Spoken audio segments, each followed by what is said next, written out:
Shalom. This week's Sedra is Sedra's Korach. The Sanhedrin, or the highest Supreme Court, was and one day will be the legislative and judicial branches of a Torah state. As the legislative body, the Sanhedrin was instructed to pass laws that would ensure the continuous observance of the Torah by the Jewish people.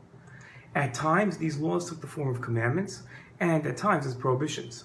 The laws passed by the Sanhedrin became part of the body of halacha, and the validity had divine backing. When the Jewish exile began, the Sanhedrin was disbanded, and custom took the place of the developing body of halacha.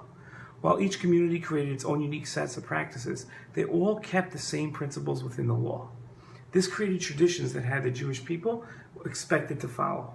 Maimonides wrote, "These are the deeds which cause the path of repentance to be locked before those who commit them." Obviously, he's about to talk about a serious sin. The first is the one who separates himself from the community, who doesn't follow their customs. Keeping its laws, customs, and traditions is a fundamental Jewish value. Tradition is more than just a catchy song from Fiddler on the Roof. Tradition is a glue that binds the Jewish people to its past, to each other, and to its future.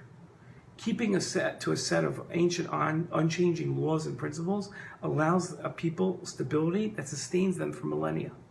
When a Jew wears a talit that looks exactly as his great-grandfather's talit, a woman lights candles to initiate Shabbat just as the women of her family have done for centuries, and when we all sit around the Sedra table, repeating the same rituals that we've done for 1,000 years, we assure ourselves a future.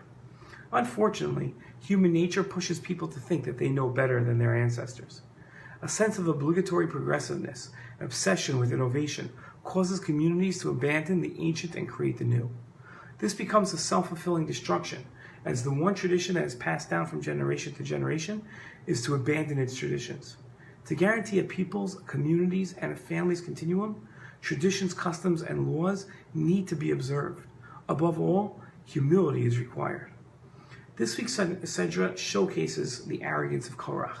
A leader of the people, Korach had the wisdom to recognize the values of laws and principles. He should have had the humility to keep to the Jewish people's traditions. His arrogance, though, interfered. He rebelled against God, Moshe, and the Torah itself. Korach was severely punished for his actions, and his name will always be associated with evil rebellion. Korach's rebellion against God and Moshe would have been damaging enough, but it opened the door to people thinking that Jewish tradition, custom, and law is open to being reformed by man. As years have gone by, Jewish tradition has had no shortages of Korachs who have displayed the same arrogance and thinking that they know better. Keeping to the laws of the Torah as they were given at Har Sinai is a value that Jewish people cannot risk losing. People generally disobey the Torah out of a desire for the prohibited or out of laziness. But there is another motivation for sin: arrogance and rebelliousness, the approach of "I know better." This approach undermines God and halacha's authority. Once we cross that line, there's no going back. If our children witness it, they learn that arrogance in the face of God's authority is acceptable.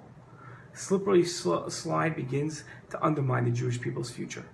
Our success as a people is guaranteed by those loyal to our traditions, not those who abandon them. Shabbat Shalom.